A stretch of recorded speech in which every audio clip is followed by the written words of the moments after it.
The restaurant sat at the edge of the Brooklyn waterfront, close enough to the East River that on quiet nights you could hear water shifting against the pilings beneath the floor. The lighting had been calibrated by someone who understood that most people came to places like this wanting to look like better versions of themselves, and the warm amber of it obliged them. Candles on every table, dark wood paneling that swallowed sound the way money always did, a pianist in the corner working through something melancholy that nobody was listening to, but everybody needed. Nicole Torres had been sitting at the table for 22 minutes before Daniel Lopez arrived. She knew the number because she had stopped checking her phone after the first 10 and had counted the way she learned to count things as a child, measuring time against her own breathing, against the small discipline of staying composed in rooms where composure was the only currency available to her. She smoothed the cloth napkin across her lap for the third time. She adjusted the water glass a half-inch to the left, then moved it back. Through the wide windows, the Manhattan skyline shimmered across the river, all that light arranged like a promise that had always felt slightly beyond her coordinates, and she looked at it the way she used to look at photographs of places she had not yet been, with a longing almost indistinguishable from grief. She was wearing the navy dress. She owned 3 dresses appropriate for evenings like this, and the navy was the one she reached for when she needed to feel like herself without drawing attention to the reaching. It was 2 seasons old, and the fabric had begun to soften at the elbows, in a way that was either charming or shabby, depending on who was doing the looking. Her shoes were low black heels she had kept alive through 2 Risol jobs and careful storage in the original box. No watch. No earrings. She had stopped wearing jewelry sometime in the past year, without making a conscious decision about it, the way you stop doing many things inside a marriage that is slowly teaching you to occupy less of the available space. Daniel came through the door without hurrying because men like Daniel Lopez did not hurry toward things that were already waiting. He was 38 tall in the way Manhattan litigators cultivated tallness. Shoulders back, chin elevated, just enough the posture of someone who had decided early that the world responded better to people who looked like they expected accommodation. His suit was deep charcoal, the fabric moving with him rather than on him. His Rolex caught the candlelight as he pulled out his chair, and he set his phone face up on the table before sitting, which he had always done, and which Nicole had stopped commenting on 14 months ago. He did not apologize for being late. He ordered the Bordeaux before asking what she wanted, and when the waiter turned to Nicole, she said sparkling water was fine, and Daniel's expression did the thing it had been doing for the better part of a year. A brief compression around the eyes that communicated disappointment and dismissal at once, without fully committing to either. The candle between them wavered when he exhaled. She had spent the cab ride telling herself this dinner might be something other than what her body already knew it was. The particular phrasing of his text, "I've made a reservation. We should talk properly," had left just enough ambiguity that the hopeful part of her had found room to work. She was still capable of that, the misreading of evidence in his favor. It was one of the instruments he had used against her most effectively, that stubborn willingness to believe the next version of him might be the real one. He reached into the interior pocket of his jacket and produced an envelope. The color registered before the shape did. Tiffany blue, that specific trademark shade that existed in cultural memory as shorthand for something precious being given to someone who deserved it. Gift boxes, anniversary mornings, the color of being chosen. Nicole's hands went still in her lap, and she allowed herself for exactly 1 second to imagine something other than what she already sensed. Weekend tickets somewhere quiet, a letter that opened with genuine words. Anything. He pushed it across the tablecloth with 2 fingers, the gesture carrying the deliberate distance of someone handling something they preferred not to fully touch. She opened it. The paper inside was heavy cream-colored, printed in the crisp typeface that law firms used when they wanted the document's weight to do some of the persuading before a word was read. She went through the first paragraph, then back to the beginning, because her mind had absorbed the words and refused to organize them into meaning. Petition for dissolution of marriage. Respondent Nicole Torres Lopez. The language was clinical and thorough. Clauses addressing shared assets. Clauses addressing residential stability and parental fitness assessments. The phrase emotional instability appeared 4 times in the first 5 pages, each instance supported by careful legal scaffolding. References to behavioral patterns, documented concerns, the professional opinion of a psychiatrist whose name Nicole did not recognize because she had never sat across from him. A Parker Sonnet pen rested beside the dessert menu, placed there by the waiter with the quiet efficiency of someone who had been briefed in advance. "Go ahead," Daniel said. His voice was the voice he used in depositions, not unkind, not cruel, simply emptied of anything that acknowledged she was a person, rather than a matter requiring resolution. "It's cleaner this way." She looked at him across the candle flame, the face she had once mistaken for safety. She thought about the drive from Chicago with everything she owned in the back of a rented SUV, how the skyline had appeared through morning fog, and she had felt something open inside her chest, like a window being raised after a long winter.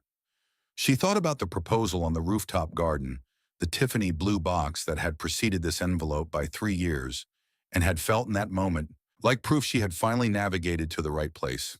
She picked up the pen. She signed her name. The letters came out steady, which surprised her, and then didn't. She had been steadying herself in the presence of Daniel Lopez for a very long time. She signed the papers. She just didn't sign away who she was. She set the pen down parallel to the envelope and kept her right hand resting flat on top of the document. "There's someone who wants to review the terms," she said, "before you leave this table." Daniel's expression moved through confusion, then irritation, then the performance of patience that always preceded a lecture about perspective. He reached for the envelope, and her hand didn't move. From the private balcony wrapping the restaurant's upper level, a figure appeared at the railing and began descending the interior staircase, silver-haired, each step deliberate. A presence that reorganized the air in a room not through force, but through the gravity of someone who had spent decades making decisions other people's lives depended upon. Daniel's hand stopped halfway across the tablecloth. The candlelight threw fractured brightness across the white linen, and Nicole watched his face move through certainty into confusion, into something she had never seen there before, something that lived in the vicinity of fear. She had grown up in a house where fear was a permanent house guest that nobody named. Dayton, Ohio, in the years when the city was contracting, when factories were becoming condominiums, nobody in the neighborhood could afford, when the storefronts on Fifth Street went dark one by one, and the remaining lights burned with the deliberate brightness of things that knew they were outnumbered. The house on Clement Avenue was small and had been made to feel smaller by the accumulation of practical necessity furniture arranged for function windows covered at night, with curtains heavier than the season, required a front door with 2 deadbolts and a chain that Linda Brown set each evening with the focused attention of someone performing a ritual they understood the stakes of. She was a compact woman who moved through her days with the efficient grace of someone who had learned early that energy was a finite resource and waste was a luxury she could not sustain. She worked breakfast and lunch at a diner on Salem Avenue, came home smelling of coffee and industrial cleaner, and still had dinner ready by 6 because routine was the architecture inside which everything else held together. The kitchen table was where the accounting happened. Nicole remembered it with the clarity that childhood memories carried when they were weighted with feeling the lamp positioned for maximum coverage. The envelopes opened with a butter knife and sorted by category Linda's pen, moving down columns of numbers with an expression Nicole would later recognize as the disciplined presentation of calm rather than calm itself, which requires considerably more effort and leaves different marks on a face over time. There were always 4 piles: rent, utilities, groceries, and a 4th stack whose purpose Linda never explained, whose existence Nicole had stopped questioning at age 9, because the question produced a stillness in her mother's face that was more frightening than any answer could have been. Nicole had inherited her mother's capacity for counting.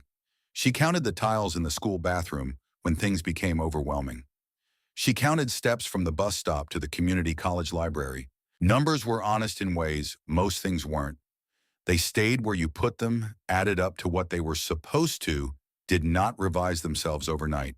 Her father was a blank field in the documentation of her life.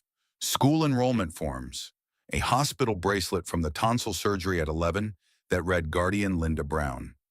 She had stopped asking about him around the time she stopped asking about the 4th pile, understanding that some silences in her mother's life were structural, and that disturbing them risked something she could not repair. Linda would only ever say, "He's gone, baby." in a voice that sealed the subject the way a hand presses a lid down firmly, finally with no discussion of what was inside. What Nicole understood about her childhood, looking back with adult knowledge, her mother had been afraid of something for a very long time and had organized their entire existence around its management. The deadbolts, the curtains, the way Linda's eyes moved to the window whenever a car slowed on their street, the absence of photographs visible from outside, the meticulous maintenance of invisibility that Nicole had absorbed so completely, she mistook it for her own nature. She had not known. Then that invisibility was a choice someone else had made on her behalf. The library book was a battered hardcover about New York City, donated to the Salem Avenue branch by someone clearing out a house, probably after a death or divorce. Nicole had checked it out 17 times over 3 years before the librarian, a patient woman named Mrs. Okafor, simply told her to keep it.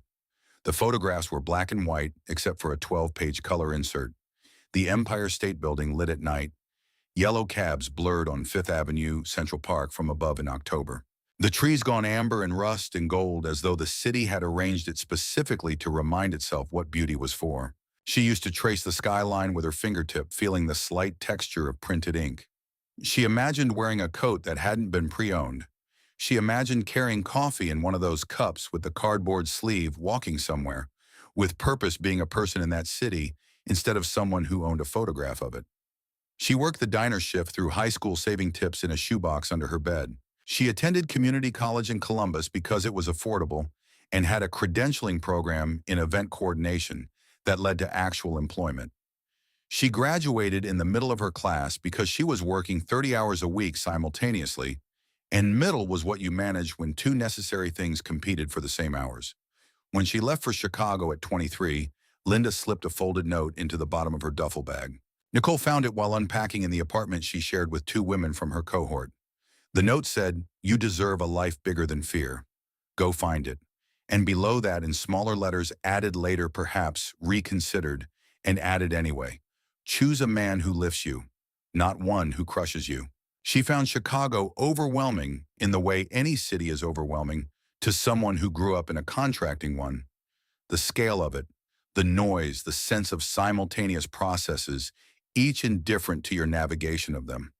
She started as a reception assistant at a mid-sized event coordination agency and worked her way to junior coordinator in 14 months by arriving earliest, leaving latest, and developing an almost physical sensitivity to the pressure points in any event vendors who needed preempting timelines with hidden flex clients who required management by being made to feel they weren't being managed. In her second year, she built a system. It was not glamorous work.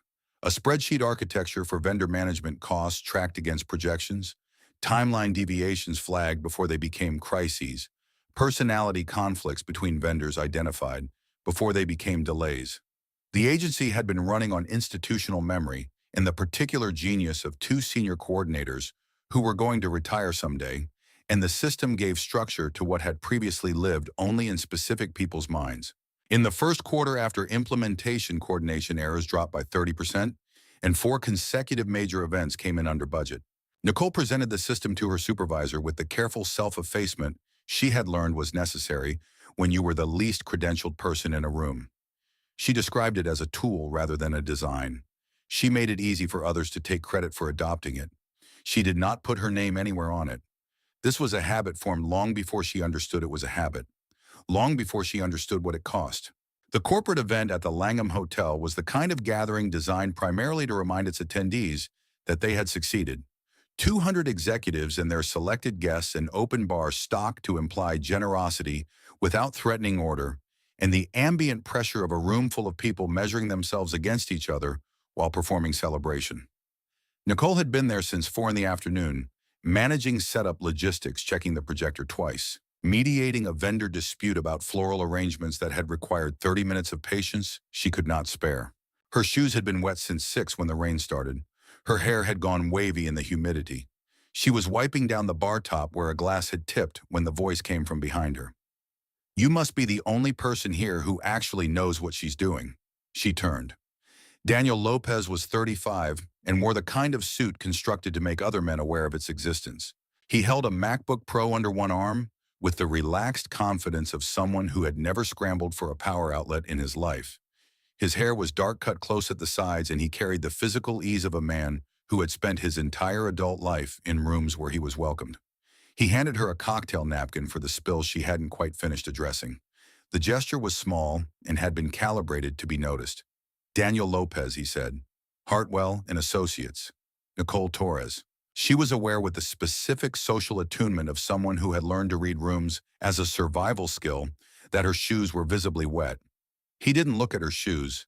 He looked at her face with an attentiveness she registered immediately as unusual because it was. What Nicole did not see the moment she stepped away to redirect a waiter who had set up in the wrong configuration, Daniel had his phone out. He was not answering a message.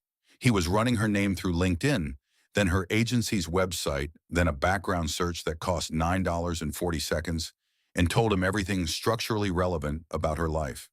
No family wealth, no notable connections, no safety net of any consequence. A woman who had built everything she had from the ground she'd started on. For a man like Daniel Lopez, this information carried a precise meaning. It meant she was unlikely to have resources he couldn't manage. It meant she was unlikely to leave when things became difficult, because leaving required infrastructure she didn't possess. It meant the particular loneliness of someone who had climbed without a net would make her receptive to the offer of stability in ways that someone with options might not be. He ran this calculation in the time it took her to redirect the waiter. By the time she came back, he had already decided how the evening would proceed. What she saw was a man who paid genuine attention in a room full of people practicing the appearance of it. He asked about her work and waited for her actual answers, following up with questions specific enough to demonstrate he had processed what she said rather than simply endured it. He described New York the way people talk about destinations they believe were designed for them. Rooftop bars above the Hudson at dusk morning light in Central Park in late October. The sense of everything happening at once at every scale. He painted it as a city that rewarded people who were serious about their lives, and listening to him, Nicole felt something she had felt as a child, pressing her finger against that library book skyline, the ache of a life existing just past her current reach. They had a drink in the hotel lounge after the event wrapped. She nursed a ginger ale. He had whiskey and held it with the ease of someone who had always been able to afford what he wanted. He looked at her with focused attention she would later understand was technique, but which in that dim booth felt like being found. You're different, he said. There's a steadiness to you. Women like you are rare. No one had ever called her rare. People from Dayton who worked their way through community college on diner tips were not typically described as rare. They were described, when described at all, as hardworking, reliable adjectives that implied utility rather than value. She said yes when he invited her to New York the following month. She didn't sleep properly for 2 weeks before the trip. He was at the arrivals area at JFK with white lilies, which was exactly the kind of gesture that works on someone who has spent their life managing expectations downward. The skyline assembled itself around her on the expressway into the city, and she felt that library book opening again in her chest, all those photographs becoming three-dimensional and real, and she thought without irony that she had finally navigated to the right place. She did not think he researched me before I came back from redirecting the waiter. She thought finally. 6 months later, she was living in Manhattan. 6 months after that, she was married. The proposal happened on a rooftop garden strung with paper lanterns the East River below, catching the light from both bridges, a Tiffany blue box opening on a ring that wasn't enormous but was more than anything she had ever imagined receiving. He said, "Marry me, and I'll give you a life where you never have to be afraid of anything again." And those words in that order addressed something so deep in her construction that she said yes before she had finished processing the question. The wedding was small and fast, which she told herself was romantic. They were certain of each other, Daniel said. Why perform the certainty for a crowd? His parents sent their blessing and didn't attend, which he explained and which she accepted, because she was still in the period of accepting his explanations as the final word on any subject. The ceremony was in a rented garden in Chicago, folding chairs, modest flowers, a portable speaker that cut out once during the processional and which everyone pretended hadn't. Linda held Nicole's hands before she walked down the aisle with an expression Nicole could not cleanly read at the time. Not happiness only. Something more complicated that she filed under general maternal emotion and did not examine further until later, when she understood that her mother had been looking at exactly what she feared arriving, exactly as she feared it would. During the reception, close enough that only Nicole could hear, "Remember, you're mine now. No running back home every time things get hard." She laughed because it sounded like a joke. The belief that it was lasted approximately 4 months. The strange moment came as the dancing started. A woman Nicole had never seen tall, wearing a trench coat inappropriate for the warmth of the evening, holding herself with the deliberate stillness of someone who had arrived with a timed purpose, appeared near the edge of the reception and pressed a small envelope into Nicole's hand. "Your mother did what she thought was right," she murmured. "One day you'll understand." Then she walked toward the parking lot at exactly the speed of someone who had calculated how much time she had. Nicole opened the envelope when she found a quiet moment. Inside, the ghost of something removed a slight indentation in the paper, the impression of a card that was no longer there. She assumed a mix-up. She tucked the empty envelope into her purse and danced with her new husband and let herself believe she was happy. She had not noticed Daniel standing close behind her when she opened it. She had not noticed his right hand moving briefly to the envelope's edge in the moment she turned to greet an arriving guest. She was watching his face. She was not watching his hands. This was a pattern that would cost her considerably more before she learned to reverse it. The Upper East Side apartment was smaller in person than in the listing photographs, but it had a partial river view from the kitchen window if you leaned over the sink at the correct angle. And to Nicole, it represented something she hadn't had a word for until she lived inside it. Not luxury, she had no calibrated sense of luxury. Something simpler and more necessary arrival. The first weeks had sweetness in them. Croissants from the Lexington bakery. Saturday mornings that extended past noon. The pleasure of learning a new neighborhood's rhythms, which blocks had good afternoon light, which deli kept the coffee properly hot, which dry cleaner returned things when promised. These were small pleasures, and she had always been good at small pleasures, trained by necessity to extract maximum value from what was available. Then Daniel made his partnership review the organizing principle of his existence, and everything else became peripheral to it. He began coming home late with a regularity that he seemed to believe made the behavior invisible through repetition. She made dinners that went cold and told herself he was working, and believed it longer than the evidence warranted. A faint perfume she didn't own appeared on his collar twice before she registered it as a pattern. And when she registered it as a pattern, she filed it in the part of herself reserved for things not yet ready to be examined. She found a job at a small event agency in Midtown. The work was mechanically familiar and culturally foreign. Manhattan women operating on a social code she lacked the native fluency to read without effort. She wore wrong things to events for the first 2 months. She mispronounced names. She overheard on a Tuesday in March 2 colleagues discussing her in the supply room, where they apparently had not considered she might come for a stapler. Daniel Lopez's wife, one of them said, the intonation making clear the observation was actually a verdict. "You'd think he could have done better." She stood in that supply room for 3 additional minutes after they left, holding the stapler, letting the words reorganize themselves into something she could carry back to her desk without it showing on her face. When she told Daniel that evening, he shrugged with the comprehensive disinterest of someone who agreed with the substance of the insult, but preferred not to acknowledge it directly.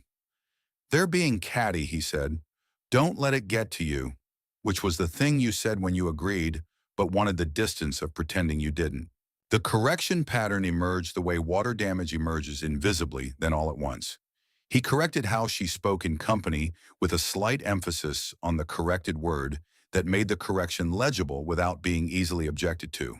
He commented on her appearance before firm dinners in the language of someone who wanted her to change, but wouldn't accept accountability for asking, "Is that what you're wearing?" The worst version arrived without warning one evening. "You look basic, Nicole. Could you try a little harder?"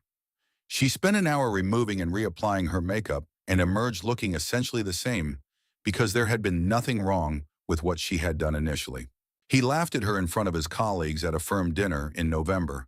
A genuine laugh, not redirected, just open amusement at her expense when she mispronounced a client's name, and when she said afterward quietly, "Why did you do that?" He said, "Relax, they were joking. You're so sensitive." The words were calibrated to make her the error. Her discomfort was the problem, not his conduct. Sensitive, dramatic, overreacting. These became the vocabulary of their marriage. The three words that could be deployed to end any conversation in which she had begun to locate solid ground. She went to work the next morning and did her job and designed a vendor coordination protocol for an upcoming gala that her supervisor implemented agency-wide without attribution, and Nicole said nothing about that either, because she had been learning for months the discipline of not saying things, and she was becoming, without intending, to very good at it. She discovered she was pregnant on a gray Tuesday when the light through the bathroom window had the flat quality of a city holding its breath. 2 lines on the test. She sat on the edge of the tub for a long time. She placed one hand flat against her abdomen, a gesture she hadn't chosen, that arrived from somewhere below the level of decision, from some older and more certain part of herself. "You're not alone," she said very quietly to the person who wasn't yet there. "I promise I'll protect you." It was the most confident thing she had said aloud in months. She told Daniel that evening at the kitchen table. She had arranged the news carefully in her head, searching for words that would land gently and open something rather than close it. She had allowed herself briefly the small luxury of imagining his hand coming across the table toward hers. His face went blank. Not shocked.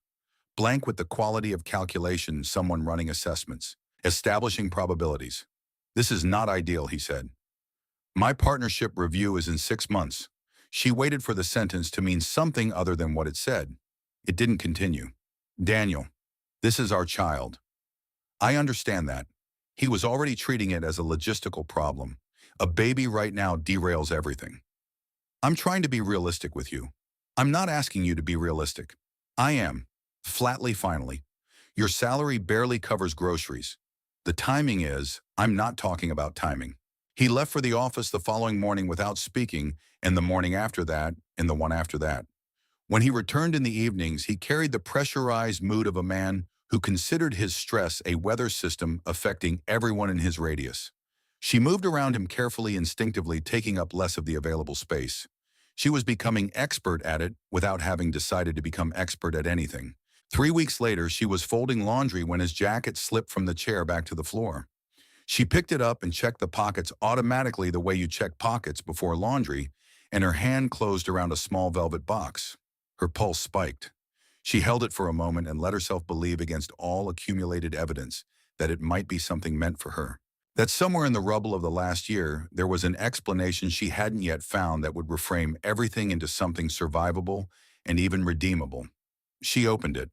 The locket was old gold engraved on the face with delicate initials, A.P. Amanda Perez. She turned it over, opened it. Inside was a small photograph of Amanda cut carefully from something larger. On the silk lining of the box, a note in the handwriting she recognized from grocery lists and signed checks, and the anniversary card she had kept, because she had not yet been able to throw it away. "Soon, love. She won't hold us back much longer." The room did not spin. That was what surprised her most, that everything stayed exactly where it was, the lamp still giving its insufficient light, the city below, still running its indifferent evening operations. She sat on the edge of the bed and held the box in both hands and let the knowledge she had been refusing to fully assemble arrange itself at last into its complete and final shape. He was not just having an affair. He was engineering a future that did not include her, and she had been designated in the planning of that future as the complication requiring removal. The argument came 2 nights later. He accused her of engineering the pregnancy, which told her more about his understanding of their entire marriage than anything he had said in 2 years.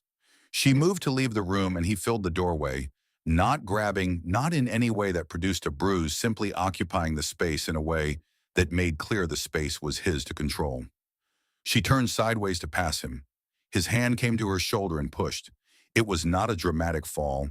Her foot caught the edge of the stair runner, and she went sideways into the railing, her hip connecting hard with the newel post, and her hand covered her abdomen before she had consciously decided to move it. She crouched on the landing palm, pressed to her stomach, breathing through the pain that radiated from her side. "You slipped," Daniel said from the top of the stairs. His voice was already rewriting the event in real time, sealing the revised version before any other version could harden. "You always lose your balance." She did not respond. She stayed on the landing until he went back into the bedroom and then sat there longer, doing something that was not quite thinking and not quite feeling, but was the integration process that operates below language and produces, when it finishes, a clarity that is harder and more durable than insight. He did not care whether she was hurt. He did not care about the baby. He did not care about her. He left that night to get air, or to call Amanda, or for whatever purpose men like Daniel Lopez gave themselves permission to abandon wreckage they had made. Nicole opened her laptop at the kitchen table. She typed Family Law Attorney Manhattan and read through 23 results with the same focused attention she had brought to vendor contracts and spreadsheet formulas, looking for the actual information beneath the surface language.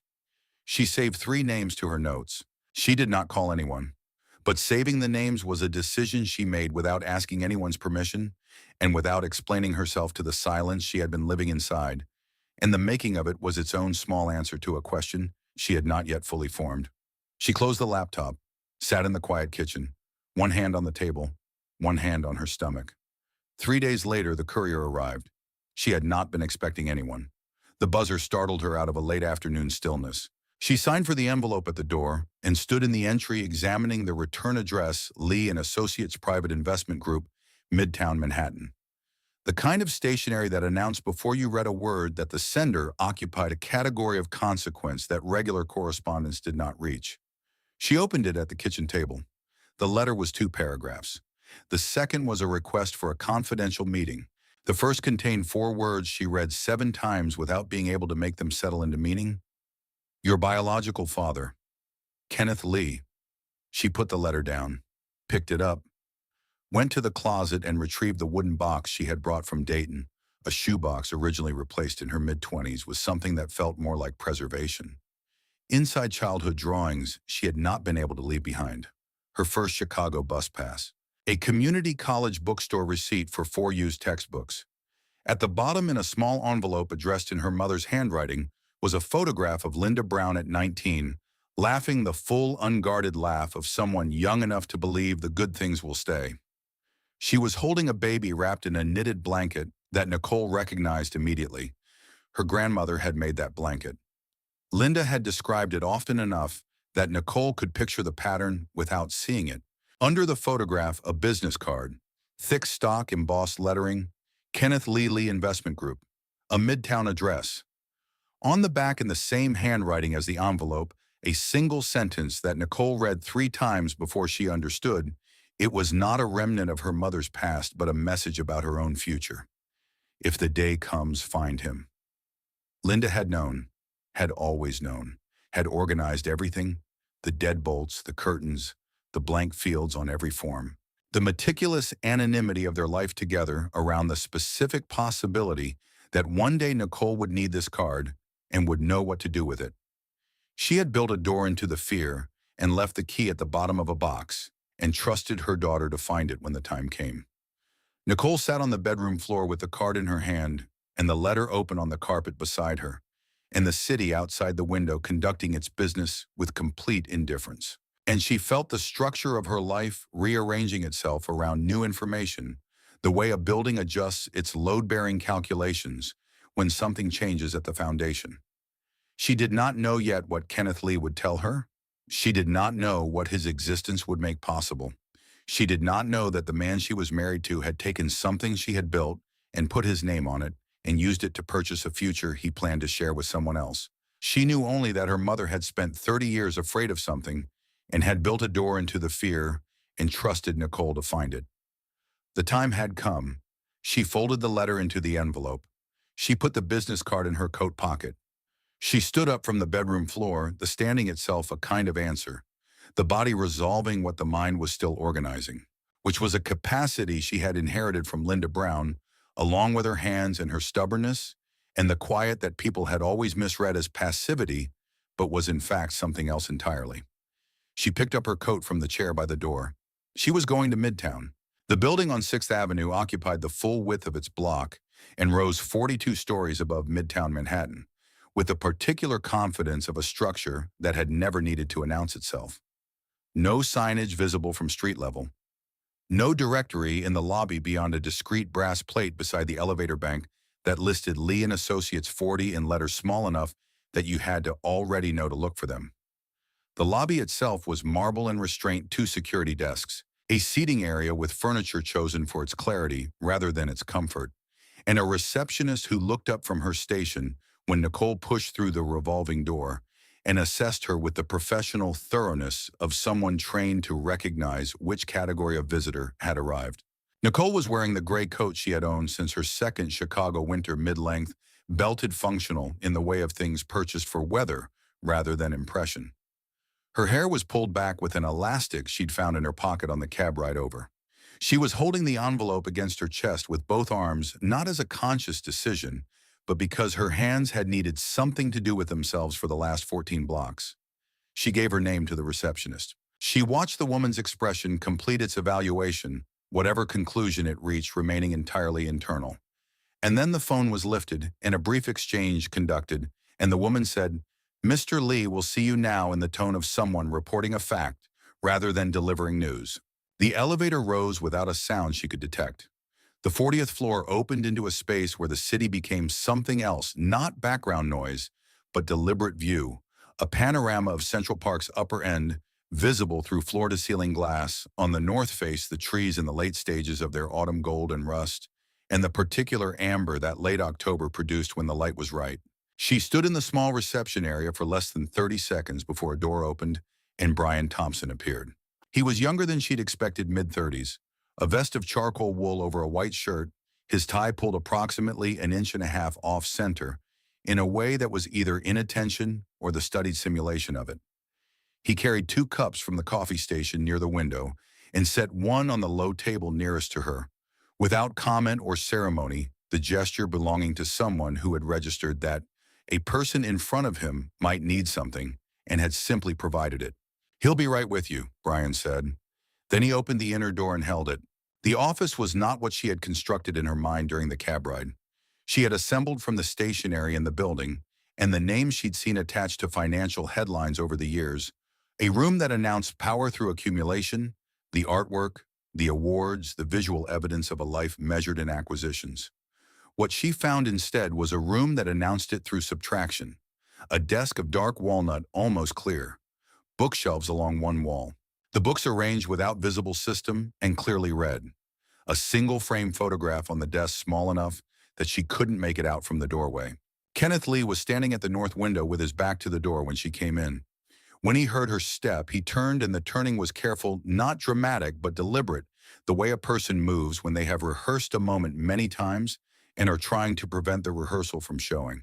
He was 62 with silver hair worn close and a face that had been shaped by decades of consequence into something that was no longer handsome in any conventional sense, but was commanding in a way that operated below the threshold of aesthetics. He was not a large man. His gravity was not physical. It was the gravity of someone who had for a very long time been the person in any room upon whom the decisions rested, and had integrated that weight so completely it was no longer separable from his posture. He looked at her. The looking lasted long enough to be something other than a glance, long enough that she understood he was doing what she had been doing since she opened that letter, which was trying to make the abstract real, trying to convert the knowledge of a thing into the experience of it. "Nicole," he said it quietly, and the second syllable fractured in a way that she recognized as controlled. The sound of someone allowing themselves one precise point of feeling in a space that required them to remain functional. She didn't move from just inside the doorway. The room between them felt charged with everything that had not happened in it over the last 29 years. The conversations never held, the dinners never eaten, the ordinary accumulation of shared time that would have in some other version of her life made this room familiar. Brian set the second cup on the corner of the desk and withdrew without being asked, pulling the door to behind him in a way that suggested long practice in the art of leaving people alone at the right moment. On the desk, the framed photograph. Now she could see it. Linda at 19, laughing the laugh from the picture in the box, the one Nicole had found last night, and stared at until the image stopped resolving, as her mother, and became simply a young woman who had been happy once before. Fear became the organizing principle of her days. In Kenneth Lee's photograph, Linda was holding a baby wrapped in the same knitted blanket. He had kept it for 29 years on his desk. In this room, where every other visible object had been chosen for utility, He had kept this one. "You look like her," he said, not moving from the window. "The way you hold yourself." She had that same quality of being in a room without imposing on it. She recognized the description as accurate and felt its accuracy like pressure against a bruise she had not known was there. She had been told her whole life in one form or another that taking up less space was a virtue.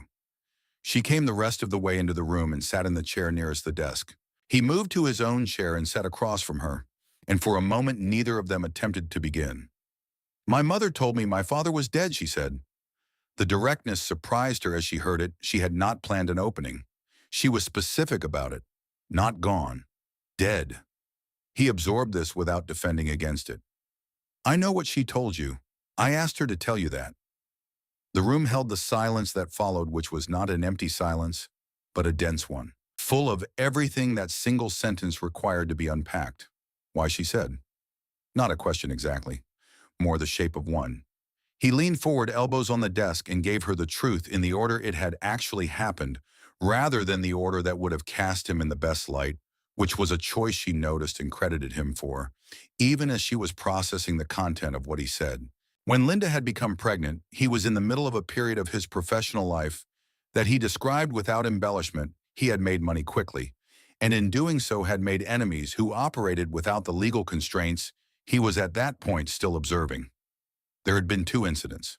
The first, a break-in at his apartment that he had initially explained as random before the specific things taken, not valuables, but documents, clarified its purpose. The second, a conversation that a colleague reported secondhand in which his name had been attached to a threat that mentioned people close to him as leverage. Linda had been followed twice in the months before she told him about the pregnancy. He had arranged for discreet security. When she found out about the security, she understood the scope of what she was inside, and she made a decision. She left. She went back to Dayton. She told him she wanted the baby raised outside the orbit of what he had built, outside the visibility that came with his name, outside the particular danger that attached to people who were close to men who had powerful opponents. She asked him to let her go cleanly, no support payments that created paper trails, no visits that created exposure. She asked him to let Nicole grow up as Linda Brown's daughter and nobody else's. She was right, he said. I want to be clear about that. Given what I was at that time, she was right. But she was afraid, Nicole said. She was afraid, he agreed, and she had reason to be. And I gave her that reason. Those are the same facts stated differently. He told her about the years after, how he had spent the decade following her birth restructuring his business, cutting the relationships that had made him dangerous to know, building something cleaner and larger and less dependent on the kind of leverage that attracted enemies. How by the time he was 45, he was a different kind of man, but the arrangement with Linda was already established and he had promised to honor it. He told her about the 3 times he had sent investigators to find them, not to intervene, to know. Each time Linda had detected the inquiry and sent back a note through an intermediary, "She's safe. Let her be." Each time he had let her be, because Linda had earned the right to make that call, and he had forfeited the standing to override it. He told her about Linda contacting him 8 months before she died through a lawyer she had hired in Columbus. That Linda had said in the letter the lawyer transmitted that she was concerned about the life Nicole had walked into, that there was a quality to Daniel Lopez that Linda recognized from somewhere deep in her own experience. That she was asking Kenneth to wait to watch and to be ready if the day came when Nicole needed something that Linda herself could no longer provide.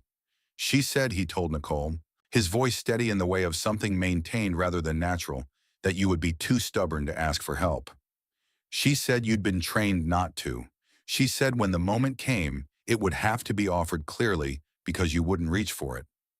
Nicole looked at her hands in her lap. She thought about the Notes app on her phone, the 3 names she had typed in at 11 o'clock at night and had not yet called. She thought about the Parker Sonnet pen and the blue envelope and the signature she had put on paper in that restaurant while telling herself she was not afraid. She knew me, Nicole said. She loved you, he answered. Those aren't always the same thing, but in her case they were. He reached across the desk and opened the leather folio she had noticed but not examined. Inside was a tabbed collection of documents that Brian had assembled, organized with the thoroughness of someone who understood that the difference between information and evidence was presentation. She recognized Daniel's handwriting in the first exhibit, the email to Amanda, that she had already seen on his iPad screen, the one that said she was breaking down and the baby complicated things. Below it were others she had not seen in exchange with Amanda, planning the timeline of the divorce, filing a draft of the petition Nicole had signed last night sent to Amanda weeks before she'd been given it, and financial records showing transfers between Daniel's personal account and an account in Amanda's name that had begun 14 months ago. Below the financial records was a document on the letterhead of a psychiatric practice on the Upper West Side, signed by a Dr. Raymond Carr, detailing observations of Nicole Torres Lopez across 4 sessions, her presentation, her instability, her difficulty maintaining appropriate boundaries, her documented pattern of emotional dysregulation. The date on the first session was a Tuesday afternoon 3 months ago. Nicole had spent that Tuesday afternoon in a meeting at her agency about a corporate retreat in the Catskills. She had never been in Dr. Raymond Carr's office. She had never spoken to Dr. Raymond Carr. The signature was Daniel's work. She could not prove it in that moment sitting in this office, but she knew it the way she knew the way he laughed when he was performing rather than feeling the particular music of something manufactured. But what nobody in that room knew, and what Daniel had never imagined she might one day be sitting across from evidence of, was that the woman he'd spent 2 years methodically teaching to doubt herself had been keeping her own records. Not deliberately, not strategically, she hadn't known to be strategic. She had simply kept things. The timestamp on the spreadsheet files from Chicago. The original design documents with their file creation dates from 2 years before she met Daniel. The emails from her agency supervisor in the first year of their marriage praising the vendor system she had implemented. A paper trail she had created without knowing she was creating it through the ordinary habit of a woman who had grown up with nothing and therefore kept everything. She looked up from the documents. Kenneth was watching her with the attention of someone who had learned over 62 years to read what people revealed in the quality of their stillness.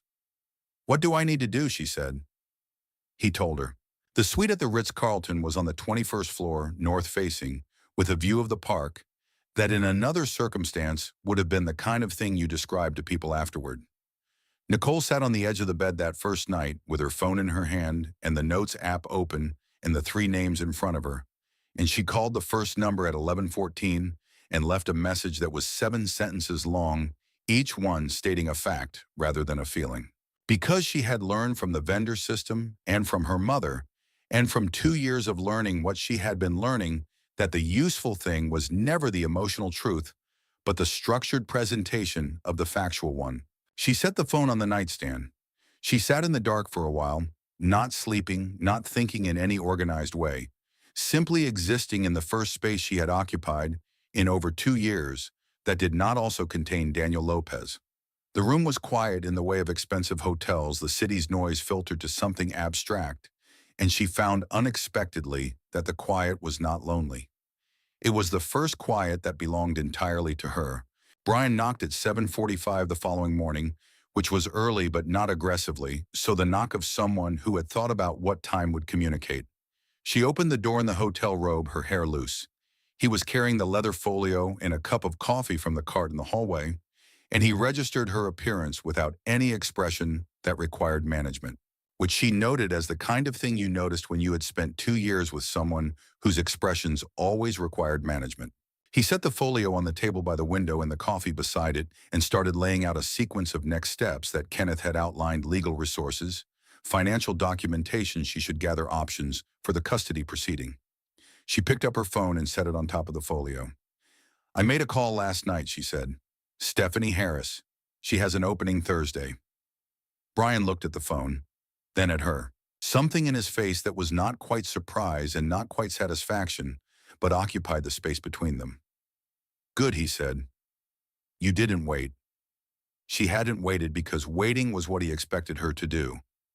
Waiting was the foundational assumption of everything Daniel had constructed, that she would be reactive rather than proactive, that she would require direction, that the apparatus of her own life would remain something operated by others. She had been training herself out of that assumption for 36 hours, and it turned out she had been training for much longer than that without knowing the name of what she was practicing.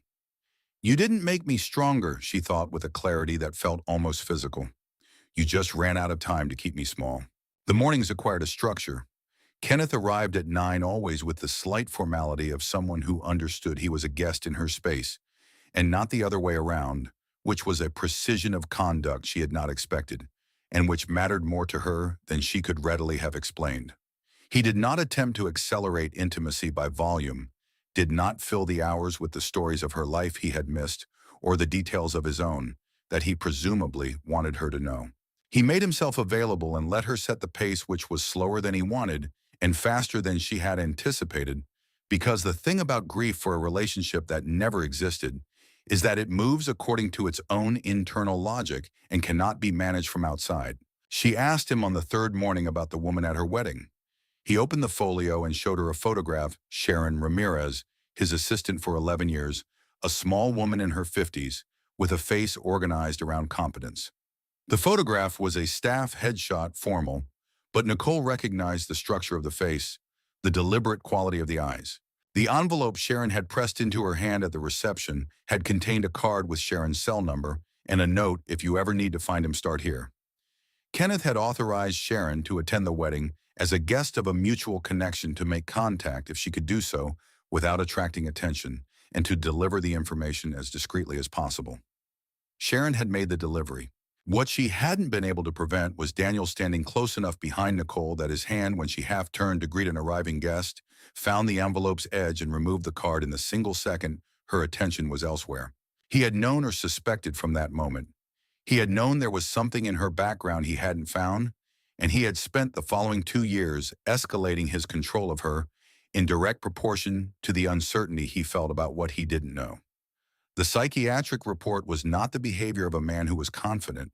It was the behavior of a man who was building a case because he understood at some level below his arrogance that he might need one.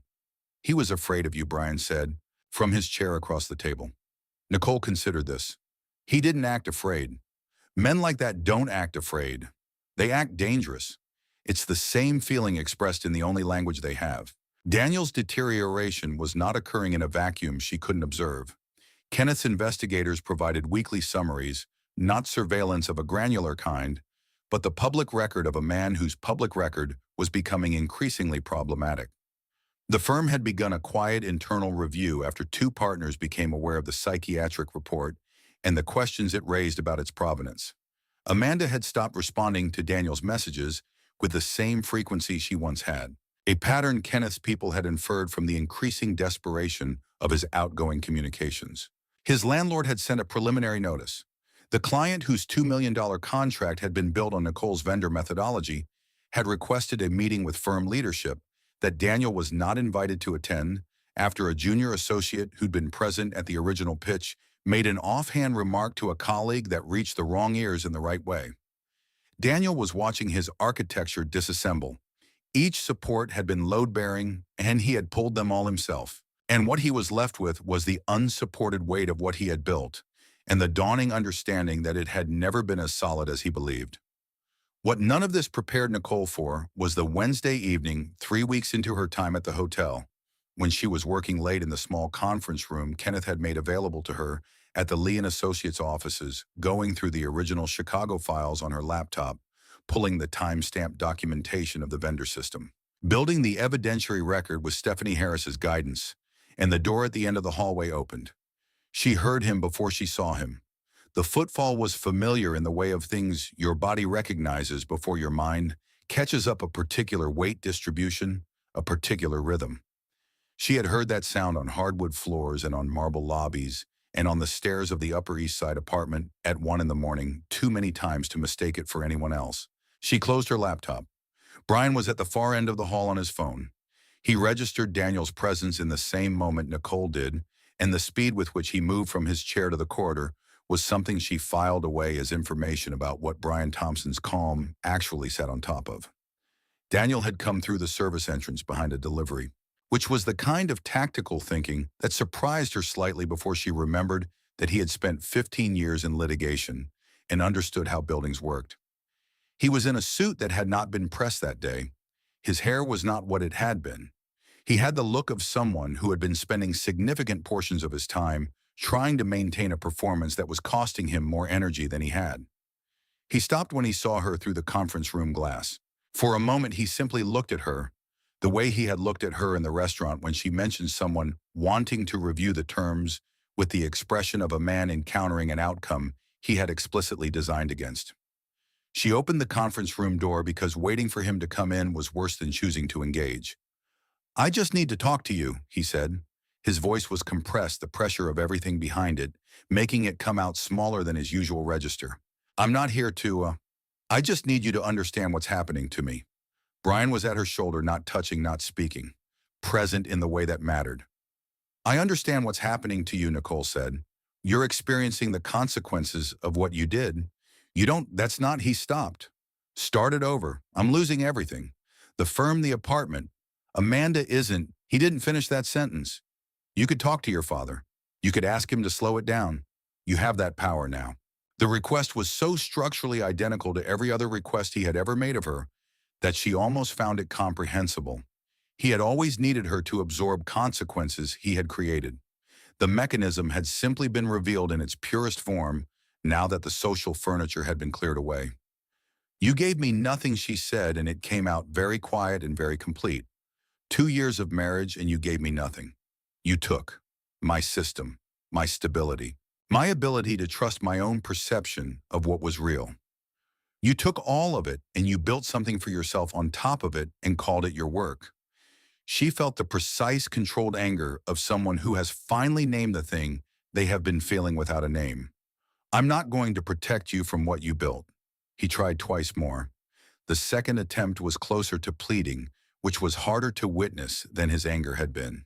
Because watching someone you once loved reduced to the dimensions of their own desperation was never satisfying in the way you might have imagined it would be. She had not confused the loss of her marriage with the loss of nothing. She had loved a man who had not been real. The grief of that was its own separate category, unrelated to what he deserved. Building security arrived. Daniel left without physically resisting, which surprised her, and then didn't. Because he was still a lawyer and he was still calculating. He was not done. But for tonight, he was done. She went back into the conference room and sat down. Brian appeared in the doorway, with water in a glass, not asking, not commenting, simply providing the thing a person needed. She drank it. She opened her laptop. "Back to the timestamp," she said. The new evidence arrived on a Friday morning via Brian, who had with the expression of someone who had already processed the information before transmitting it to information before transmitting it. The investigators had located a woman, a junior assistant at Daniel's firm named Rachel Flores, 26 years old, who had worked in the department adjacent to Daniel's for 13 months. 3 weeks prior, Daniel had approached her after hours in the parking structure and offered her $40,000.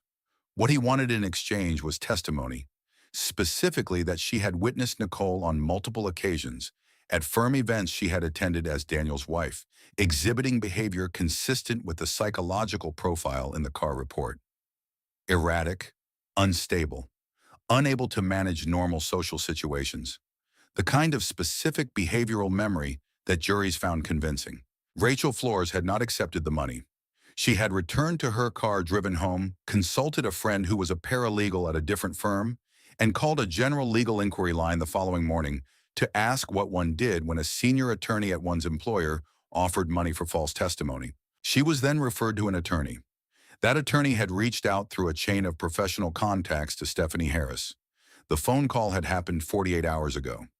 Rachel Flores had recorded the conversation in the parking structure on her phone, which was a thing she had begun doing.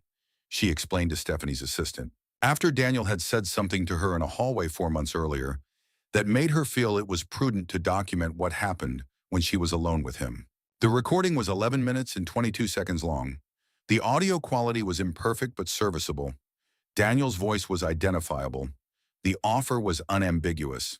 Nicole listened to Stephanie walk her through the implications with the focused attention she had always brought to information that mattered.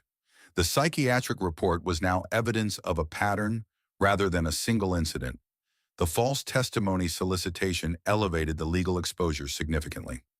Stephanie was precise about what she could guarantee and what she couldn't, which Nicole appreciated as the professional courtesy of someone who respected her enough not to manage her with optimism. What none of this external momentum changed was the fact that Nicole still had to stand in a room with him, still had to walk into a formal setting while carrying the child his rejection had made more, rather than less precious to her, and present the evidence of what he had done in a space designed for public accounting. She had been building toward that room for weeks. She would have to build for several weeks more. The gala was Kenneth's idea in its original form, repurposed by Nicole into something of her own. The Caldwell Women's Renewal Initiative had been a philanthropic project of Kenneth's for 3 years, a fund providing legal and financial resources to women navigating divorce proceedings without access to independent counsel.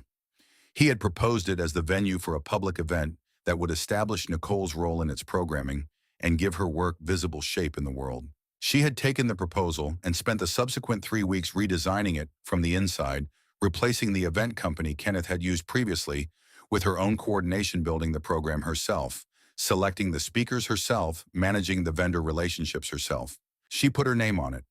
This was a decision so simple in its mechanism and so unfamiliar in its execution that she had to make it twice, once when she typed her name into the program credit line, and once when she left it there instead of removing it. Brian delivered a garment bag to her suite on the morning of the gala without explanation or ceremony.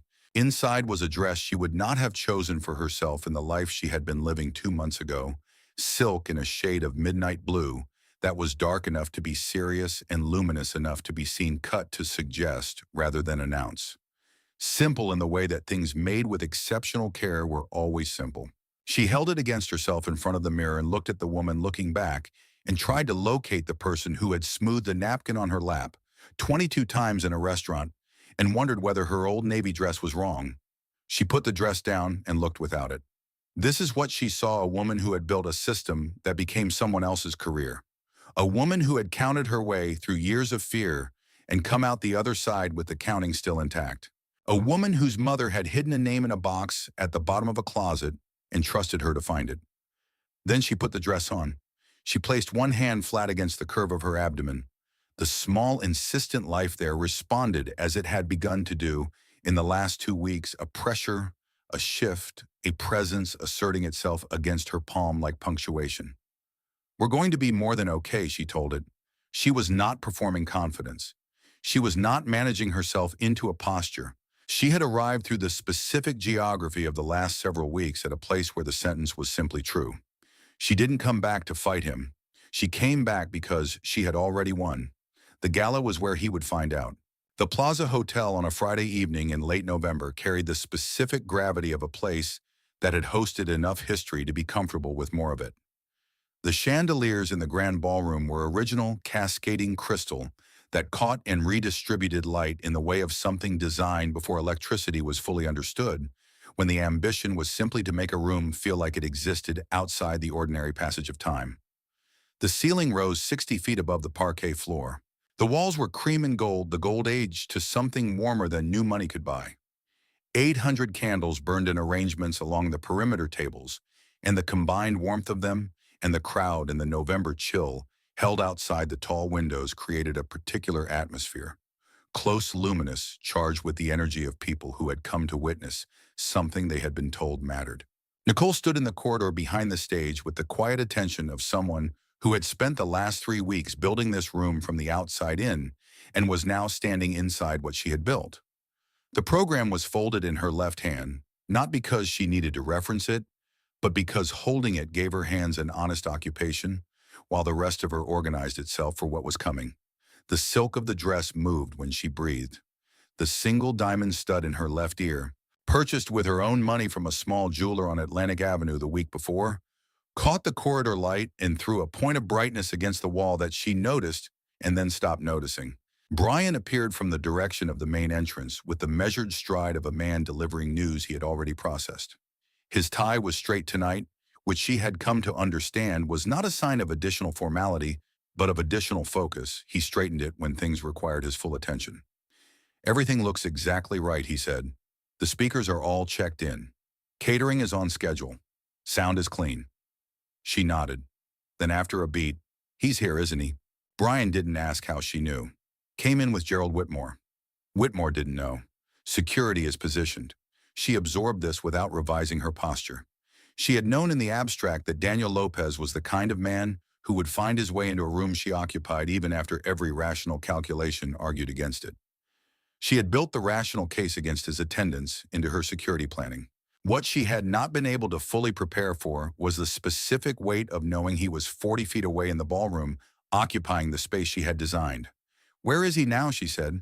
"West wall, near the bar. He's had 2 drinks." She thought about this. 2 drinks was still functional. 2 drinks in Daniel's particular metabolism meant the performance of control was still available to him, which was both better and worse than the alternative better, because unpredictable men were harder to manage than performing ones worse, because she would not have the buffer of his complete dissolution between herself and whatever he had come here to attempt. "Okay," she said, and she meant it as a full sentence, not a prelude. The program opened with remarks from the director of the Women's Legal Resource Organization that the initiative funded a woman in her 60s named Patricia Johnson, who spoke without notes and without the self-consciousness of someone performing generosity because her generosity was not a performance. She described what access to independent legal counsel meant at the specific crisis point of a contested divorce when you had no money of your own. It meant the difference between signing whatever was put in front of you and having someone in the room who was there for you and not for the outcome. She said this plainly without italics, and the room received it as plainly as it was offered. Nicole watched from the wings.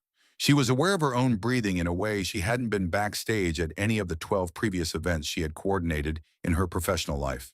This was different in kind from those events because this was hers, not in the sense of professional credit, though it was that too, but in the deeper sense that its existence was continuous with the life she was rebuilding. Every speaker she had selected, every design choice she had made, every vendor she had managed, and every timeline she had defended against revision was an act of saying, "This is what I build when I build for myself." She had put her name on it. She was about to walk into it. Kenneth was seated at the table nearest the stage, not the prominent position he could have occupied, and had declined when she suggested he might want the center placement. He had chosen a table that gave him clear sight lines to both the stage and the west wall, which she understood was not accidental. She walked out from the wings.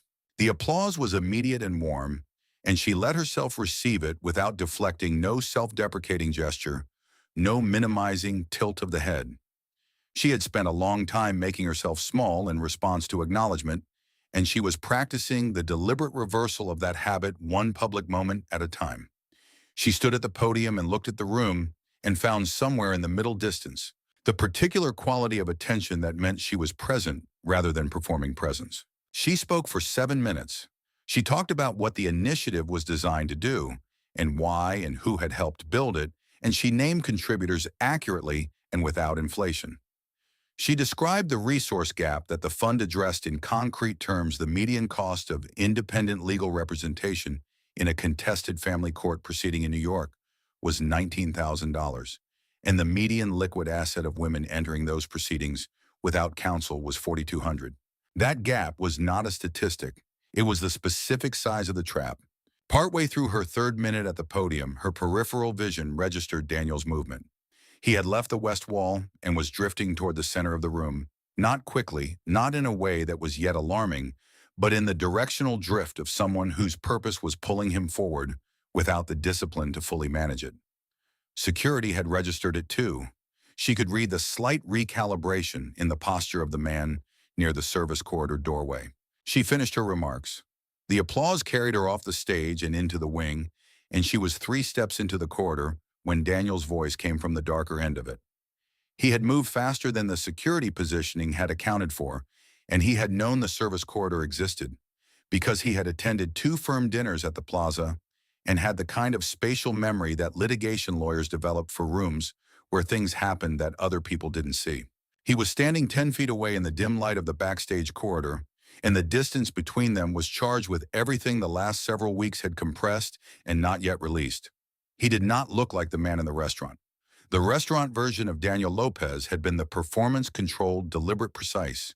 This was what lived behind that performance when the scaffolding had been removed piece by piece, a man in an expensive suit that he had stopped maintaining, with the specific dishevelment of someone who had been handling himself carefully for so long that the effort had finally exceeded the capacity. I needed to see you, he said. I know I shouldn't be here. I know that. The addition of the acknowledgement was new. He had never in 2 years of marriage led with the admission of knowing he was wrong. Everything is gone, Nicole. The firm is done with me. The apartment is, he stopped. Amanda is gone. She stood 12 feet away from him and said nothing, which was a response he had never adequately learned to tolerate. I lost everything, he said again, as if repetition might produce the sympathy the first iteration hadn't. You could help. You could talk to Kenneth. You have that access now. You could ask him to ease off. That's all I'm asking. Brian materialized at her left shoulder. She registered his presence the way you register a wall you trust to be there without looking, without checking. You didn't lose everything, Nicole said. Her voice was level in the way of something that had been through a great deal of weather and was no longer rattled by wind. You built something on a foundation of things that weren't yours, my work, my stability, my trust. When the foundation was removed, what you'd built fell. That's not loss. That's consequence. Something shifted in his expression. The calculation that had lived there for as long as she'd known him, the constant low-level processing of how to shape whatever was in front of him to his advantage flickered and went dark. What was underneath it was not the thing she might have expected. It was not rage or cunning, or even the performance of remorse she had seen him deploy in other contexts. It was something smaller and more frightening, the expression of a man who has arrived involuntarily at the truth about himself and finds it unlivable. You owe me, he started. No, she said. The single syllable landed with the finality of something that had been true for a long time and was only now being said in the space where it needed to be heard. I don't owe you. I paid you. 2 years of making myself smaller so you would feel larger. 2 years of doubting things I saw and knew because you told me my perception was the problem. I paid you everything I had and it wasn't enough for you. We're not in debt to each other, Daniel. We're done.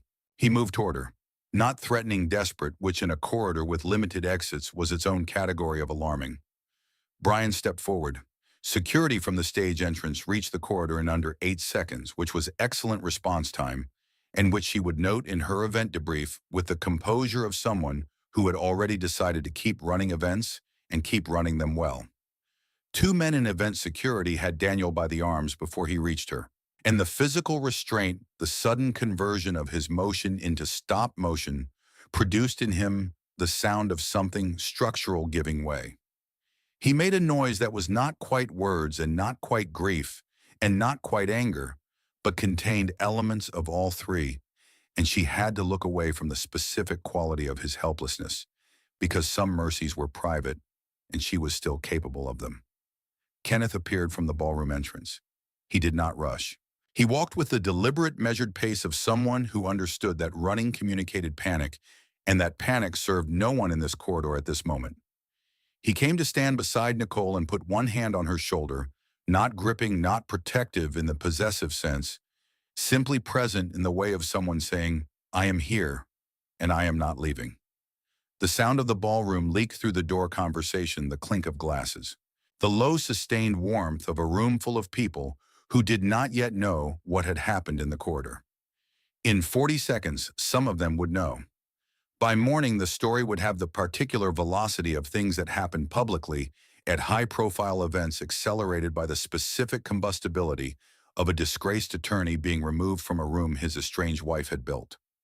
Daniel looked at Kenneth over the shoulders of the men holding his arms. Something passed between them that was not communication, exactly more the acknowledgement of what each represented to the other, the full accounting of what a single bad decision made at a distance of 30 years had set in motion. The security team moved him toward the service exit. His voice faded down the corridor and was replaced by the sound of a door, and then the city outside, and then nothing. Nicole stood in the corridor for a moment with her hand on her sternum. Not because she was in distress, but because she was taking inventory, running the internal check of someone who has been through something and needs to know what condition she is in before she goes back into a room full of people. She was intact. That was the word that arrived, intact. Not triumphant, not devastated, not anything that required management. Simply whole in a way that the last several years had progressively tried to make impossible. She walked back into the ballroom. The applause was different this time. Not the polite reception of an opening statement, but the particular sound of a room that had received information through its nervous system and was responding to it, 400 people, expressing something that was not precisely sympathy and not precisely celebration, but occupied the charged territory between them. She walked to her table without hurrying and sat down and picked up her water glass and drank from it. And the room gradually resumed its normal frequency. Kenneth sat beside her. "You didn't need me," he said in a voice low enough to be only for her. "I needed you to be here," she said. "That's different." He nodded. It was the right answer, and he knew it, which was one of the things she had come to value about Kenneth Lee. He recognized right answers when he heard them without needing to revise them. The courthouse on Center Street was a building designed to communicate the weight of the proceedings it housed through the accumulation of stone. The steps were broad and cold in the gray November air, and Nicole stood at the bottom of them for a moment before climbing not from hesitation, but from the particular pause of someone completing one part of a journey before beginning the next. She was wearing the ivory blazer she had purchased 3 days earlier from a boutique in Cobble Hill, a neighborhood she had walked through many times in the previous weeks when she needed to think without being in a building. The blazer was a shade slightly off-white, not the white of innocence, which was a category she had no investment in, but the white of clarity. She had chosen it herself. She had told no one she was buying it. Brian was at the top of the steps. He had gotten there before her, which she suspected was intentional, not to escort her, but to be already there when she arrived so that her arrival was complete, rather than in progress. The small precision of it was characteristic. She had accumulated a file of such small precisions over the past weeks, and found each time she added to it that they mattered more than the large gestures. Stephanie Harris was inside in the corridor outside courtroom 4B, reviewing documents with the concentrated efficiency of a woman who had done this many times and had not become casual about it. She had Nicole's name on a folder tab and a pen already uncapped. She ran through the morning sequence in the factual register of someone who respected her client enough not to wrap information in reassurance. And Nicole listened with the focused attention she had always been capable of when she allowed herself to believe her understanding of a situation was worth trusting. Daniel was already at the respondents' table when they entered. He was seated and he did not look up when Nicole walked in, which was a calibration she recognized. He was managing what his face would do when he saw her, which was something he needed to manage now, in a way he never had when she was the one managing herself for his comfort. She took her seat beside Stephanie and set the small leather portfolio Brian had given her on the table, and unclipped the closure with steady fingers. The courtroom was smaller than she had imagined in the abstract and busier. Court reporters, a clerk, 2 attorneys she didn't recognize at a separate table who appeared to be present for a subsequent matter. The gallery had 8 people in it, Kenneth in the second row, Brian beside him, Rachel Flores in the third row, with the quiet composure of someone who had made a difficult decision and had arrived at peace with it, and 5 others whose connection to the proceedings she didn't try to assess. The judge was a woman in her 60s named the Honorable Margaret Wilson, who took the bench with the zero-ceremony efficiency of someone who understood that dignity was expressed through conduct rather than entrance. She reviewed the docket, confirmed the parties, and invited Stephanie to proceed. What followed was not a performance. Nicole had attended enough events in her professional life to understand the difference between a room organized around spectacle and a room organized around function, and courtroom 4B was organized around function with the complete indifference to narrative satisfaction that distinguished legal proceedings from the stories people later told about them. Stephanie moved through the evidence in the order that made structural sense, establishing the timeline first, then the documentation, then the pattern that connected the documentation into something that could not be explained as coincidence or misunderstanding. The vendor system was Exhibit 14, original files from Nicole's personal laptop creation timestamps, dating to her second year in Chicago, 18 months before she met Daniel. Email correspondence from her agency supervisor in Chicago, referencing the system by name. The deck Daniel had presented to the logistics client obtained through discovery, containing 17 slides of methodology that matched Nicole's original design at the level of structured terminology, and the specific risk matrix she had developed through 4 months of iteration. The psychiatric report was Exhibit 21, Dr. Raymond Carr, reached by Stephanie's investigator, had confirmed under preliminary questioning that he had never met with Nicole Torres Lopez. The signature on the report was now subject to forensic handwriting analysis comparing it to Daniel's known signature on 12 other documents.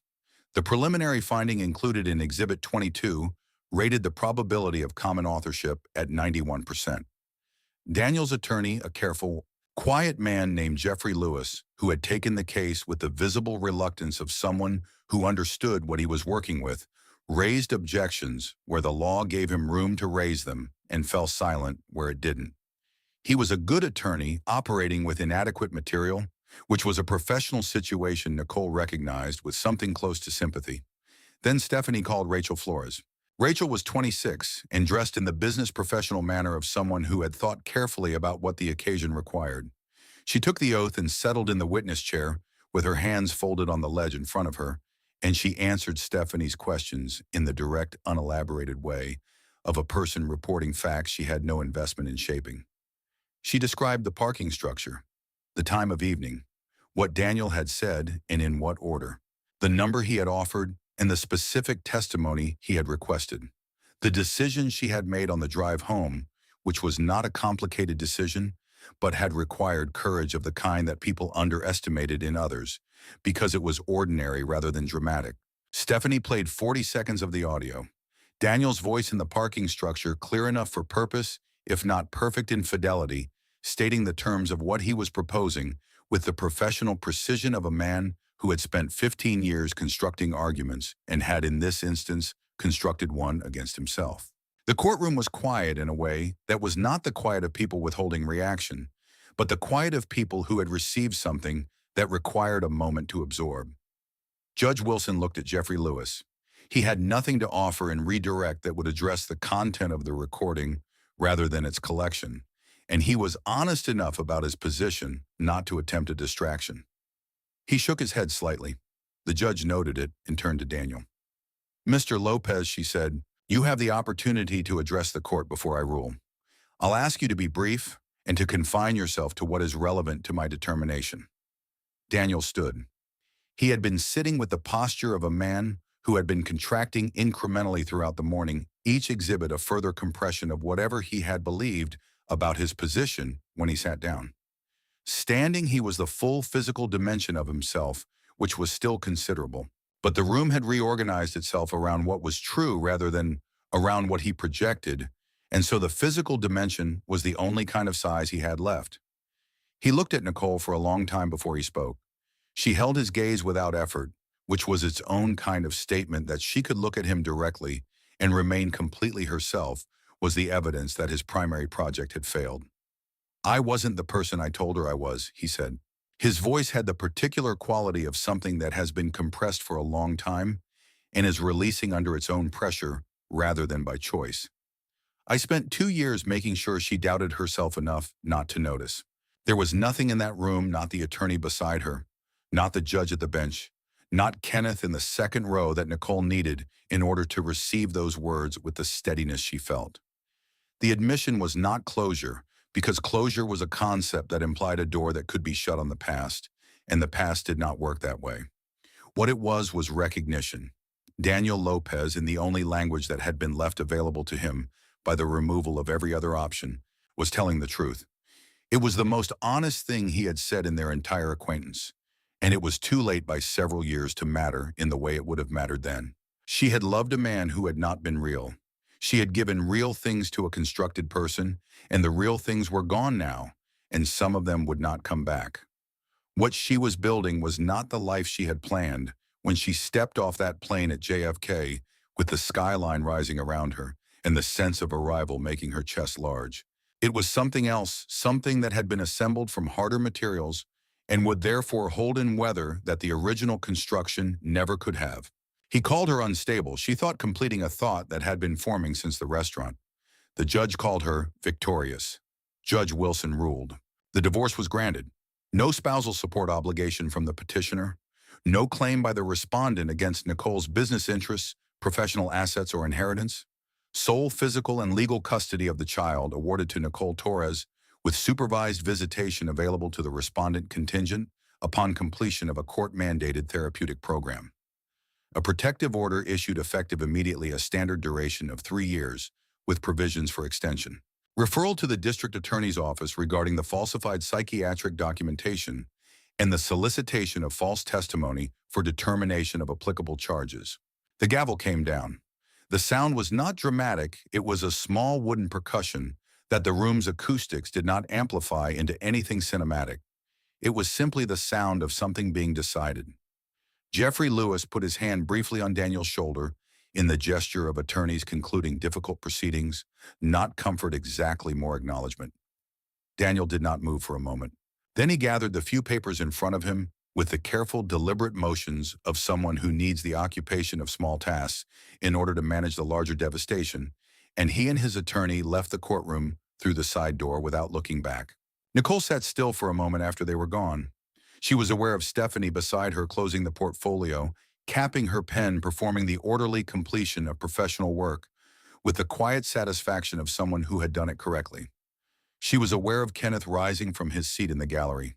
She was aware of Brian in her peripheral vision, standing his jacket still perfectly structured. The only concession to the morning's weight, a slight looseness around the set of his jaw, that she might not have noticed if she hadn't been paying attention. She placed both hands flat on the table in front of her and pressed down gently, feeling the solid wood through her palms. Then she stood. They drove to Dayton 2 days later, Nicole and Kenneth in the back of a car that Kenneth had arranged and had then second-guessed because he understood by now the particular ways in which his resources could accidentally crowd her, and had suggested she tell him if she'd prefer to drive herself. She had said the car was fine, and it was because the resource was in service of a thing she wanted to do, rather than a thing being done to her, and the distinction was the one that mattered. The town looked as it had always looked, which was its own particular comfort, not because the stasis was good, but because it was familiar in a way that required nothing of her. The diner sign on Salem Avenue was still missing the S from its name.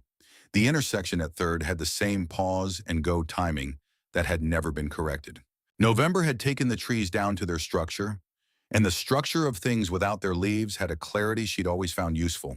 They went to the cemetery in the late afternoon, when the light was low and gold, and the cold was the dry cold of inland Ohio, rather than the wet cold of the city. Linda Brown's headstone was gray granite, with simple lettering named dates, the small additional line that Nicole had chosen. She kept the door open. Kenneth stood beside her with the posture of someone unsure of his right to take up the space, which was a configuration she had never associated with him in the Midtown office, and which here made him more human than any other version of him she had seen. He had brought lilies. She had brought the small silver chain that Linda had worn on ordinary days. Not the jewelry she saved for events that never quite materialized, but the everyday one tarnished in light that had been on the nightstand in Dayton when Nicole cleaned out the house, and that she had carried since without knowing fully why. She set the chain in the grass at the base of the stone. "Hi, Mom," she said. The words came out steady and small, sized correctly for a private conversation. "I'm okay. I need you to know that I'm actually okay." The November air moved through the stripped trees and produced the particular sound of wind through bare branches, which is not the sound of wind through leaves. It is higher, more exposed, the kind of sound that carries distance in it. She stood in it for a while. Kenneth knelt beside the stone. He did not perform emotion, and he did not suppress it. He simply experienced it in the visible way of someone who has stopped spending energy on management. "Linda," he said. The name came out weighted with the full inventory of what it contained. "I know I can't correct what fear cost us. I just want you to know that she found what you left for her, and she used it exactly right." Nicole reached down and put her hand briefly on his shoulder.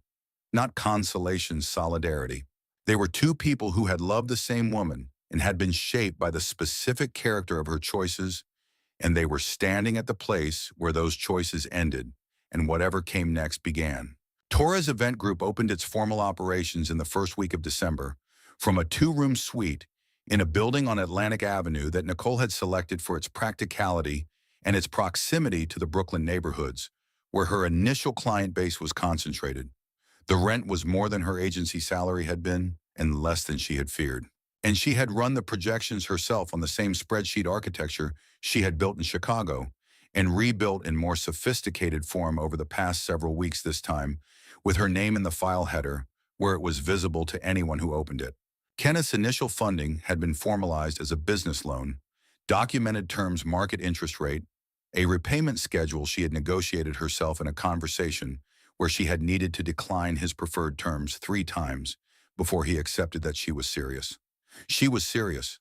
The work needed to be accountable to her own decisions, which meant it needed to be possible for her to fail at it, because work you couldn't fail at was not really yours.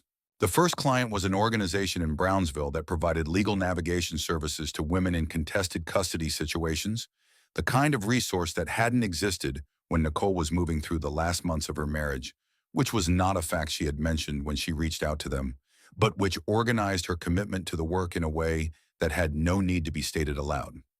She spent 3 weeks on their annual fundraiser, the venue, the program, the donor cultivation materials, the follow-up protocol, and she put her name on all of it, and the event happened and it worked.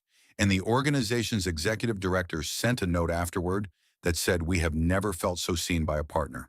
She put the note in the folder she had started keeping for things worth remembering. Brian came to the Atlantic Avenue office most mornings that December, ostensibly to review the financial planning for upcoming contracts, but in practice to participate in the building of something which was a thing he had apparently been waiting to do without knowing he was waiting. He had told her in a conversation in November that had started about vendor contracts and moved gradually into other territory, about the particular quality of his father's anger, not the dramatic violence of men who made the evening news, but the low, sustained, ambient kind that restructured the air of a home and made everyone inside it learn to read weather systems in another person's mood. He had described it without self-pity, which was the sign of someone who had done the work of understanding it, rather than the work of surviving it. She understood the thing he was describing. She understood it from her mother's life and from her own, and the understanding made a specific kind of space between them that was not romance, not yet, and maybe not for a long time, but was the precondition of it, which was trust built from genuine recognition rather than from need or performance. He brought coffee in the mornings from a place on Court Street that made it correctly. He noticed when she hadn't eaten and produced food without commentary. He laughed when she laughed at the wrong things, the vendor who misspelled her company name on the contract, the gala invitation, that auto-corrected Torres to Towers and went to print before anyone caught it, with the genuine laughter of someone who found the same things absurd, which was rarer than it appeared. One afternoon in the middle of December, he came in to find her assembling a shelving unit that had arrived in a flat box with instructions that appeared to have been translated from another language through a third language and back. He sat down on the floor across from her and picked up the instruction sheet and turned it 45 degrees and said, "I think this is a door, not a shelf," and they worked on it together for an hour and got it slightly wrong and then corrected it, and it stood adequately against the wall where she wanted it. "I haven't laughed like this in a long time," she said when the shelving unit was upright and the excess hardware had been collected into the small paper bag that came with the kit. "You have a good laugh," he said. Not as a compliment, exactly more as an observation about something that deserved to exist more than it had been permitted to. "You'll have more occasions for it." She didn't respond to that immediately, because it was the kind of thing that required a response from a part of her that was still organizing itself, still calibrating what it could allow. But she didn't look away from him when he said it, which was its own form of answer. Grace Torres was born in February in a hospital in Park Slope, where the windows faced east and the morning light came in horizontal and gold when Nicole opened her eyes on the first morning after. The delivery had been long and then fast in the way of things that require waiting and then don't, and she had not been afraid during it in the way she had been afraid of other things. The fear in the delivery room was a productive kind, oriented toward what was coming rather than what had been done to her, and that was a different quality of experience entirely. The baby was small and entirely formed with the concentrated perfection of someone who had been working on this project for 9 months and had gotten every detail exactly right. Her fingers were complete to the last joint. Her ears were the ears of a person who would have opinions. When the nurse placed her on Nicole's chest, she turned her face toward warmth with the instinctive certainty of someone who already understood the difference between what nourished and what didn't. "Hi," Nicole said, very quietly to the small, serious face. "I've been thinking about you for a long time." Kenneth arrived at the hospital within an hour of the call, still in his coat with the expression of a man who has been carrying an expectation for so long that the arrival of its fulfillment requires a moment of recalibration. He stood in the doorway of the room until Nicole looked up and gestured him in. And he crossed to the bed and looked at his granddaughter with the full weight of 62 years of choices, the ones that had been right and the ones that had cost him everything, and the one his daughter was holding in a hospital blanket in Park Slope in February. "Welcome," he said to Grace, his voice not quite steady. "You'll never carry the fears your mother had to carry.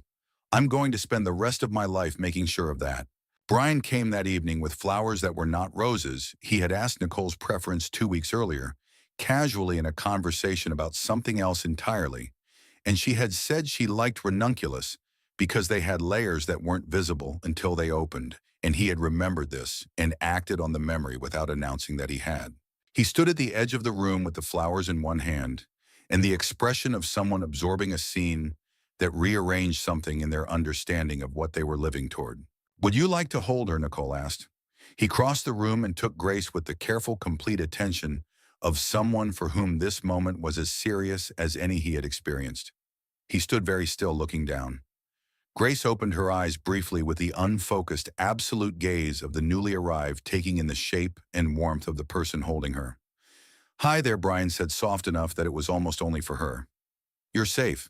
Your mom made sure of that." The words moved through the room and stayed. Spring came to the city in the particular way of New York. Springs not gradually, but in a series of definitive days, each one warmer than the logic of the previous week had suggested was possible.